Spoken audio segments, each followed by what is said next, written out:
चंदनपुर गांव में एक हरिया नाम का किसान अपनी पत्नी चंपा के साथ अपने खेत में बैठा था। देखना चंपा, इस बार हमारी खेत में फसल नहीं सोना उगेगा। हाँ जी, आप सही बोल रहे हैं। आपने इतनी मेहनत जो की है। नहीं चंपा, ऐसी बात नहीं है। इस बार सबने मेहनत किया।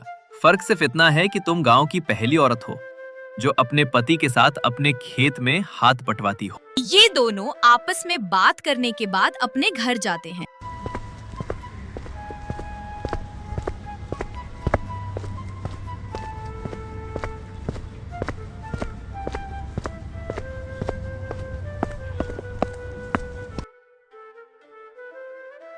अरे, मैं तो एक बात आपसे कहना तो भूल ही गई कि घर में सब्जियां खत्म हो गई हैं। तो तुम अभी फिर से खेत जाओ और ताजी सब्जियां लेकर आओ। अरे ठीक है चंपा, मैं जा रहा हूँ। तुम भी बहुत भुलक्कड़ हो। जब तो खेत में थे तब याद नहीं आया, और फिर अब खेत जाना पड़ेगा। हरिया खेत के लिए रवाना हो गया।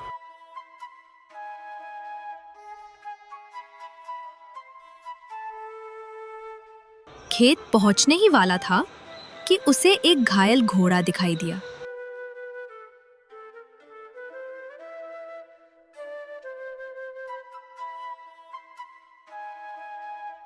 अरे हे भगवान, इस घोड़े को क्या हो गया?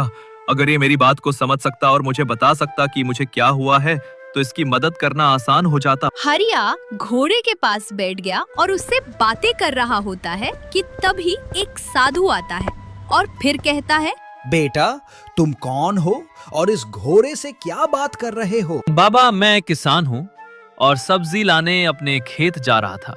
तभी मुझे ये घोड़ा दिखाई दिया जिसकी तबीयत बहुत खराब है और मुझे लग रहा है अगर इसका समय से इलाज ना हुआ तो यहाँ मर जाएगा। वाह बेटा, तुम तो बहुत नेक दिल इंसान हो। भला इस कलयुग में कोई तो है जिसके अंदर दया नाम की चीज है। रुको बेटा। बाबा के इतने मंत्र पढ़ते ही एक प्रकाश उठा और फिर घोड़ा अपने आप खड़ा हो गया। सुनो बेटा, अब ये तुमसे बात कर सकता है और अपने दर्द को बयां कर सकता है कि इसे क्या हुआ था। इतना बोलकर साधु बाबा वहाँ से चले जाते हैं।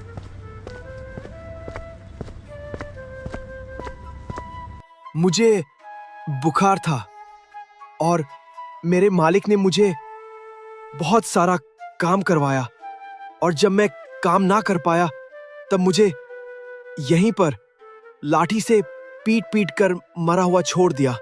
लेकिन भगवान की लीला देखो, मुझे अब थोड़ा भी दर्द नहीं हो रहा। ये दुनिया बहुत बेरहम है। जब तक अपना काम रहता है तब तक अच्छे से बात करते हैं।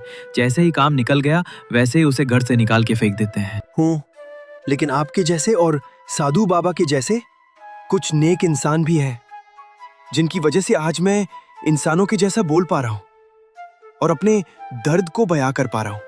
बहुत खूब। अब क्या तुम मेरे घर चल सकते हो? हाँ, क्यों नहीं, बिल्कुल। आपने मेरी जान बचाई है तो आज से आप ही मेरे मालिक हैं।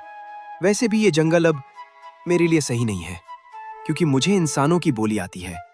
तो अब दोनों हम मिलकर खूब सारी बातें करेंगे। हरिया और घोड़ा दोनों घर आ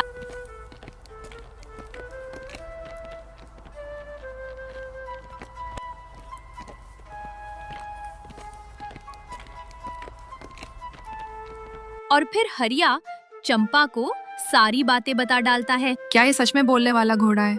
मुझे तो विश्वास ही नहीं हो रहा है। कहो इससे एक बार बोलकर दिखाए। हाँ मालकिन, मैं बोल सकता हूँ और मेरा नाम लाटू है।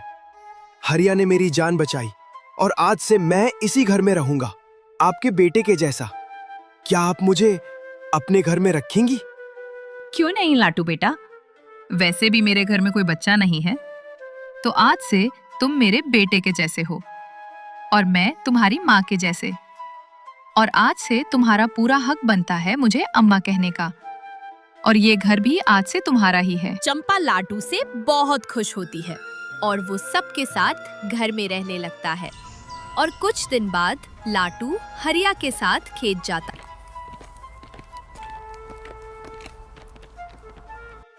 और जब तक हरिया घर नहीं आता तब तक वही रहता। लेकिन धीरे धीरे ये बात पूरे गांव में एक बीमारी की तरफ फैलने लगी और ये बात जब धनीराम सेठ को पता चला तब अरे क्या बोल रहे हो रामू? तुमको पता भी है तुम क्या बोल रहे हो? मैंने तो कभी नहीं सुना कि एक घोड़ा बोल सकता है। अरे मालिक, मैं भला झूठ क्यों बोलूंगा? मैं खुद अपनी आंखों से देखा कि कल वे खेत में दोनों बात कर रहे थे और घोड़ा तो एक इंसान के जैसा बात कर रहा था। अगर रामू तेरी बात सही निकली तो मैं तो माला माल हो जाऊंगा। जितना पैसा खेत से कमाता हूं उतना तो उस घोड़े से 1 महीने में जादूगरी दिखाकर कमा लूंगा। लेकिन वो घोड़ा मिलेगा कैसे? क्योंकि हरिया को किसी चीज की कोई कमी नहीं है मालिक। तो भला आप उसका घोड़ा कैसे ले सकते हैं? हाँ रामू, बात तो तुम्हारी ठीक है। हरिया बहुत मेहनती और ईमानदार किसान है और उसके साथ साथ उसकी जमीन भी बहुत उपजाऊ है। इसलिए वो आज तक मेरे पास 1 भी रुपया उधार मांगने नहीं आया। अगर वो जैसे ही उधार मांगने आया तब देखना मेरा असली चाल। अब इधर मुखिया की निगाह लाटू घोड़े पर पड़ गई और उधर लाटू। अरे सुनो मालिक, मुझे लगता है कि इस बार फसल और अच्छी होगी। बहुत खूब लाटू बेटा, मुझे लगता है कि अब तुमको भी खेती की जानकारी हो गई है। लेकिन मुझे एक बात का हमेशा डर लगा रहता है। कैसी बात का डर मालिक? एक बार बोलिए। अरे यही कि तुम एक बोलने वाले घोड़े हो, वो भी इंसान के जैसा। अगर कोई तुम्हें बोलता हुआ देख लिया तो बहुत बड़ी मुसीबत आ जाएगी। अरे मालिक, आप चिंता ना करें, हम केवल आपके सामने ही बोलेंगे। आप अपने काम में ध्यान लगाए, इस बात को छोड़ दे। इस तरह हरिया और लाटू दोनों खेत में काम करके घर वापस आते।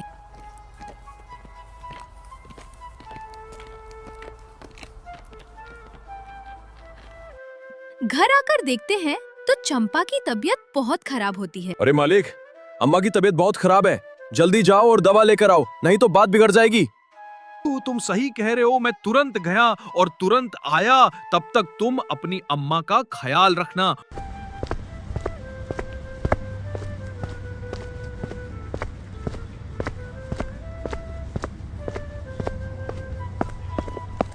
हरिया थोड़ी देर में दवा लेकर वापस आता है और फिर चंपा को खिलाता है। चंपा, अब तुमको थोड़ा आराम है या नहीं? हाँ, थोड़ा आराम है, लेकिन दर्द अभी कम नहीं है, पर आराम हो जाएगा, आप परेशान ना हो।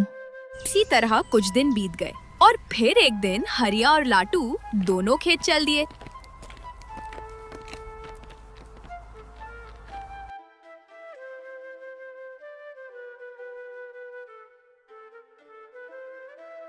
लाटू, मुझे लगता कि इस बार फसल थोड़ी खराब हो गई है। हाँ मालिक, फसल भी खराब हो गई है और किस्मत भी। सही बोल रहे हो लाटू। कमाई 1 रुपया नहीं है और चंपा की दवाई में खर्चा 10 रुपए लगते हैं, और अब हमारे पास 1 रुपया भी नहीं है कि उसकी दवा करवा सकूं। सोचा था फसल सही होगी, लेकिन काफी दिन से खेत ना आने के कारण ये भी खराब हो गई है। मालिक, आप इतना परेशान मत रहो, भगवान जो भी करेगा अच्छा ही करेगा। हाँ लाटू, अब भगवान के सहारे ही हैं, जो भी करेगा ऊपर वाला करेगा। हरिया और लाटू आपस में बातें कर रहे होते हैं कि तभी एक आवाज आती है। अरे हरिया भैया, घर जाओ फटाफट, भाभी की तबीयत बहुत खराब है, वो बिस्तर से उठ नहीं पा रही है। क्या बात करते हो जगन? अभी तो सुबह तक ठीक थी और अचानक तबीयत कैसे खराब हो गई? हाँ भैया, हम उधर से गुजर रहे थे, तभी भाभी के करहने की आवाज हमें सुनाई दी, तो हम घर के अंदर गए तो देखे कि भाभी बिस्तर पर लेटी थी और कुछ बोल ही नहीं रही थी। इतना देखते ही मैं दौड़ा दौड़ा आपके पास आ रहा हूँ। इतनी बात सुनते ही हरिया और लाटू दोनों अपने घर आते हैं। अरे चंपा, तबीयत कैसी है? बोलो तो सही एक बार। चंपा, बोलो तो। मालिक, अम्मा की तबीयत बहुत खराब है, जल्दी से वैद्यराज को बुला कर लाओ, नहीं तो बात बिगड़ जाएगी। हरिया तुरंत वैद्यराज को बुलाने चल देता है और फिर थोड़ी देर में वैद्यराज को बुलाकर वापस आता है। वैद्यराज चंपा को कुछ दवाएं खिलाता है और फिर हरिया से कहता है, सुनो हरिया बेटा, मैंने चंपा को दवा दे दी है और अभी थोड़ी देर में आराम हो जाएगा, लेकिन अगर इनका टाइम से इलाज ना हो पाया तो मामला बिगड़ जाएगा। मतलब मैं कुछ समझा नहीं वैद्यराज, आप कहना क्या चाहते हैं? अरे यही कि इनको लेकर शहर के बड़े हॉस्पिटल में दिखाओ, समझे? नहीं तो मैं कुछ नहीं कर सकता। इतनी बात बोलकर वैद्यराज वहाँ से चले जाते हैं और फिर थोड़ी देर बाद चंपा को आराम हो जाता है और वो बैठ जाती है। अरे चंपा, तबीयत कैसी है अब तुम्हारी? आराम है मुझे, अब आप परेशान मत रहे। मुझे कुछ नहीं होगा। ठीक है, तुम थोड़ी देर बैठो, मैं और लाटू दोनों बड़े भैया के यहाँ से वापस आ रहा हूँ। हरिया और लाटू घर से निकल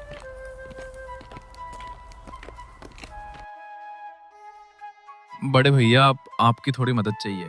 कैसी मदद रे हरिया? तुझे किस चीज की कमी हो गई अब? भैया, चंपा की तबीयत बहुत खराब है। अगर उसे शहर के बड़े हॉस्पिटल ना ले जाया गया तो वो मर जाएगी।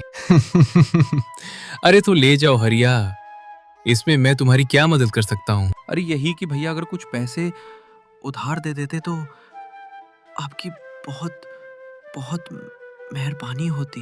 अरे हरिया, उधार पैसे के भरोसे तू चंपा को लेकर बड़े हॉस्पिटल जाएगा? तुझे क्या लगता है तुझे कोई पैसा देगा?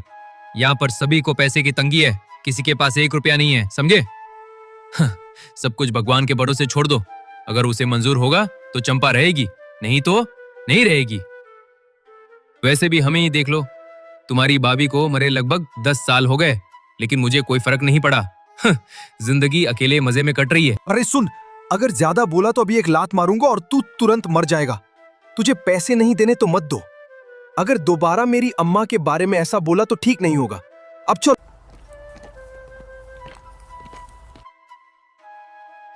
अरे मुरली भाई, आपसे थोड़ी मदद चाहिए। मुझे कुछ पैसे उधार दे दो भाई, मेरी पत्नी की तबीयत बहुत खराब है। अगर उसका टाइम से इलाज ना हो सका तो वो मर जाएगी। हरिया भैया, आपकी बात ठीक है, लेकिन मैं आपकी मदद नहीं कर सकता।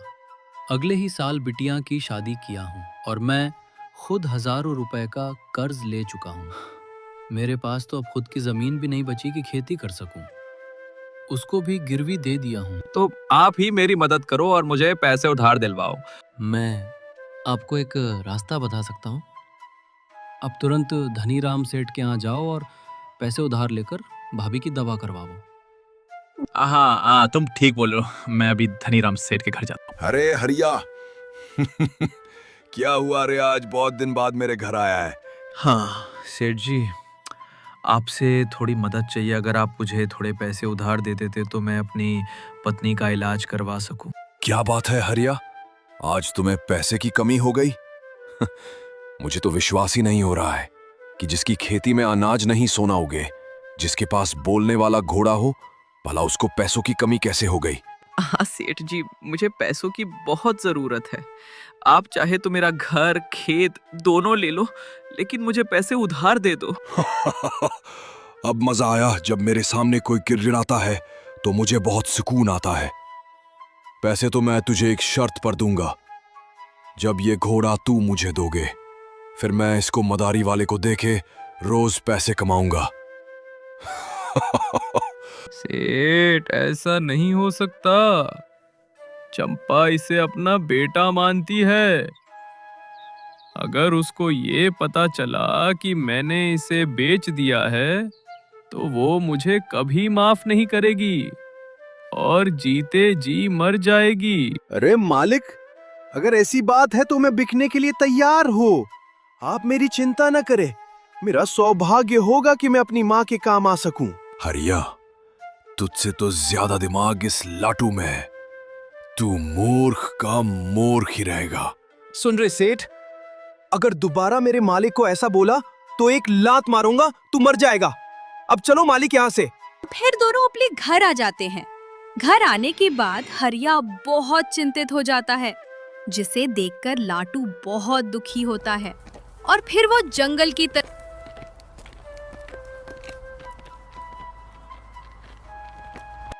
हे साधु महात्मा, जैसे आपने मुझे जीवन दान दिया, इसी प्रकार मेरी अम्मा को भी जीवन दान दे, मुझे दर्शन दे। इतना कहते ही वहां पर एक प्रकाश हुआ और फिर साधु बाबा प्रकट हुए और फिर लाटू को एक जादुई गोली दी।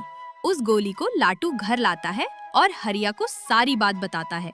फिर हरिया गोली को चंपा को खिलाता है। दवा खाते ही चंपा ठीक हो जाती है। तो दोस्तों, इस तरह फिर से लाटू और हरिया दोनों खेत में काम करने के लिए जाने लगे।